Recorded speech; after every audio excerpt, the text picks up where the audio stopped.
Fala aí, bombanenses, sejam bem-vindos a mais um vídeo do canal Verdão Sempre. Obrigado pela sua presença aqui mais uma vez. Vamos lá, galera, tá chegando o dia, já é terça-feira, quarta, quinta, sexta, 3 dias para nós entrarmos em campo. Vamos falar algumas coisas aqui sobre Palmeiras e Chelsea, uma informação que hoje deixou todos ali com a pulga atrás da orelha sobre quem pode jogar. A informação é sobre treinador que caiu e não é o do Botafogo, hein? Dizem que o Mundial de Clubes, a Copa do Mundo de Clubes, os europeus não estão ligando. Sei, a gente tá sabendo. Eu vi o Guardiola ontem bem feliz quando perdeu. Informação sobre Paulinho, Messi lamentando ainda a eliminação da Copa do Mundo de Clubes, falando do Palmeiras, eu vou explicar pra vocês o porquê disso, e também pra falar um pouco sobre Chelsea e Palmeiras, esse confronto de sexta-feira. Lembrando, pessoal, tô iniciando um canal de react, você que quiser participar, quiser acompanhar eu reagindo a algumas coisas da mídia tradicional, entre outras coisas, vai na descrição, se inscreve lá, se você gosta de react, se você não gostar não tem problema nenhum, não precisa se inscrever, eu entendo. Então vai ser um prazer ter você lá, tá? Negócio é o seguinte, pessoal. Hoje o treinador do Porto foi demitido. Agora eu pergunto, se eles não ligam tanto pra Copa do Mundo de Clubes e tal, se é só mais um torneio, por que demitiram o treinador? Por que demitiram o Renato Paiva? Aquele negócio, né? Desdenhar depois que você não conseguiu é muito fácil. O treinador Martin Anselmi foi demitido. O Porto está procurando outro técnico. O Porto que fez um papelão aí na Copa do Mundo de Clubes esse ano. Não venceu nenhum jogo. O Messi que fez um comentário sobre o Palmeiras, ainda falando sobre a Copa do Mundo de Clubes, que aquele gol que eles tomaram do Maurício foi um gol que doeu muito, porque ele sabia que naquele gol estavam colocando o Inter Miami na rota do Paris Saint-Germain. E ele sabe que o outro adversário seria menos complicado, seria difícil, mas seria menos. No caso, eles enfrentariam o Botafogo. E o Messi dizendo que saíram na frente, tudo, e vacilaram, dormir. O Palmeiras acabou empatando com o gol do Paulinho e aquele golaço do Maurício, aquela pancada que ele deu. E o Palmeiras foi pro outro lado da chave. E o Messi disse que enfrentar o Paris Saint-Germain não é mole. O melhor time da Europa para ele no momento. Mas é assim mesmo, Messi. Já ganhou muita coisa na carreira, já pra você ficar fora disso aí não pega nada, vamos ser sinceros. Outra coisa, teve conversa hoje no treino do Abel Ferreira com Veiga, Flaco Lopes e Mike. E muitos estão levantando a possibilidade do Abel de repente jogar com o Mike. Agora eu pergunto, fazendo o Mike jogar pelo lado direito ali para dobrar a lateral ou jogar na lateral esquerda? Não sabemos. O Flaco Lopes pode aparecer como titular e o Veiga, mas aí será que entraria o Maurício? Como é que seria isso? Eu tenho uma opinião sobre o Veiga. Eu acho que se o Veiga for jogar nesse time do Palmeiras, eu acho que ele não tem futebol para ser titular do Palmeiras nesse momento. De verdade, a opinião que eu tenho. Respeito máximo a história do Veiga. Teria que ser de segundo atacante. O Veiga de armador ali, de meia, pra ser aquele cara, pra dar ritmo de jogo, não dá. O Veiga tem que ser um cara que joga próximo da área pra finalizar tudo. Mas de verdade, a opinião minha, o Veiga não tem condição de ser titular do Palmeiras pela intensidade dos jogos. Vocês podem ver com a Arrascaeta, que é um craque de bola aqui no Brasil. Jogo contra o Chelsea, nada. Jogo contra o Bayern de Munique, do jogo pau a pau. A gente sabe como é que foi esse jogo, né? O Zico falou hoje que não foi se o Bayern de Munique dominou o Flamengo, não. Falou que foi um jogo, entendeu? Que o Flamengo jogou a bola. Foi isso mesmo. Continue nessa.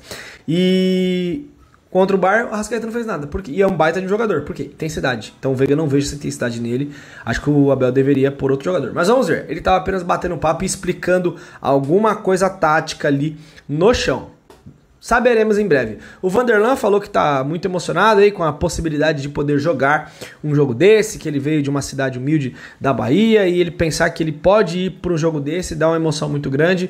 Eu tenho falado para muitos que se ele for jogar, torcer muito para ele faça um grande jogo. Não sou fã do futebol do Vanderlan, mas se ele tiver que entrar em campo, eu vou fazer o quê? Vou ficar detonando? Cara, então assim, vamos comprar a ideia e que ele consiga fazer um grande jogo se ele entrar em campo para tentar nos ajudar a conquistar essa vaga. Sobre o Paulinho, teve o médico do Palmeiras explicando a situação dele e confirmando a informação que eu já tinha falado para vocês, que ele vai operar mesmo, vai ser necessário fazer uma intervenção cirúrgica e que ele pode perder ali, eles não deram prazo, mas dizem que é em torno de 2 a 3 meses que o Paulinho ficará parado quando voltar ao futebol brasileiro. Então se a gente voltar, pensar que nós já estamos em julho, então agosto, setembro, outubro, não tem como ele voltaria daqui um tempinho e o Palmeiras teria que ir ao mercado, na minha opinião, porque perderemos um cara que, por mais que não esteja 100%, está ajudando demais. Foi decisivo contra o Inter Miami, foi decisivo contra o Botafogo, inclusive está repercutindo na imprensa internacional, falando que o Paulinho tá mostrando que será um grande protagonista no Palmeiras, isso que o cara não tá bem, hein? E agora, galera, falando sobre Palmeiras e Chelsea, dando um pitaco aqui sobre algumas coisas que têm sido faladas. Eu sei que a gente vai jogar com a zaga reserva, eu sei que nós vamos jogar com o lateral esquerdo reserva, o Chelsea também tem desfalques. Esse Chelsea não é aquele Chelsea de 2022, aquele time era campeão da Liga dos Campeões. Aquele time tinha em todas as posições, eu lembro que eu estava analisando tudo para passar melhor informação e análise para vocês. Todos os jogadores, se não me engano, era só um que não.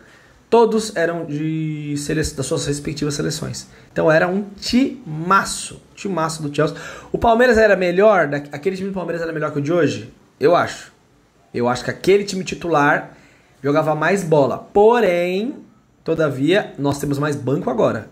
Aquele dia faltou muito banco. Inclusive, coloco muita responsabilidade na Leila, que tinha acabado de chegar e não contratou ninguém. Foi atrás do Alar lá e acabou não trazendo nada.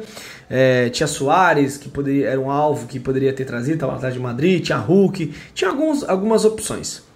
Mas o Palmeiras preferiu não trazer. Então acho que é um confronto onde o Palmeiras tem qualidade e tem banco, por mais que nós tenhamos nossos desfalques. E outra coisa, galera, a gente não pode tirar nossa responsabilidade. Eu sei que ficar entre os 8 já é muito legal, sim. Sair nas quartas de finais seria ruim? Pô, a gente não ia gostar, mas não dá pra falar que é um vexame. Longe disso. Agora que a gente chegou aqui, que a gente quer mais, né? Acho que não passa pela cabeça de nenhum palmeirense pensar, não, mas tá bom, chegamos aqui e tal. O Chelsea não é o Bayern, o Chelsea não é o Paris Saint-Germain, o Chelsea não é o Real Madrid, por mais que o Real Madrid esteja numa reconstrução com o novo treinador. Então a gente tem que ir pro jogo. Tem que tentar, dá pra vencer os caras, é fácil? Não será fácil. Outra coisa, jogo de primeira fase, esquece isso, tá só o Mauro César Pereira da vida mesmo, que quer exaltar o Flamengo e Chelsea lá. Ele fala que todos os times jogaram a primeira fase no modo de boa, como foi o Bayern de Munique, como foi o Paris Saint-Germain. Só o Chelsea que jogou a vera contra o time dele, porque o time dele venceu, né? Obviamente que não. Entraram em campo, o Flamengo teve méritos pra vencer sim. A gente sabe o modo que os caras entraram, a gente sabe. Porque a gente tá vendo agora como é que os europeus estão encarando essas partidas. Tem o dia, tem o acaso e tudo, então acho que a gente não pode tirar nossa responsabilidade. A gente tem condição de ir por esse jogo, jogar a vida e tentar passar pra semifinal. Acho que a gente não pode simplesmente olhar e falar, não, tá bom, dever cumprido. Não, né? Vamos olhar e vamos ter um olhar ambicioso. Não ganhamos nada ainda, não estamos na semifinal. A gente sabe que numa semifinal, caso a gente passe, que vai ser muito difícil esse jogo. Para mim o Chelsea vai endurecer demais esse jogo. Não vai ser aquele Chelsea, esse Chelsea que a gente tá vendo. Acho que eles vão se preparar bem melhor para essa partida. Mas a gente pode enfrentar aí na semifinal, se a gente passar um Fluminense ou um Al Hilal, sabe? Valendo uma vaga numa final de Copa do Mundo de clubes. É um negócio gigantesco, então não dá pra gente simplesmente olhar e falar, não, tá bom nada, a gente quer mais.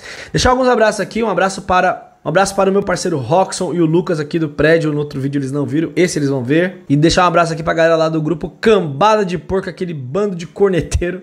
Parceiros, estamos juntos, e todos os membros aí do canal. E um abraço especial aí para o Maranhão e os palmeirenses de Rio Grande do Norte, que estão sempre em peso aqui. Valeu, galera, tamo junto aqui, é Verdão sempre, até a próxima, é nóis.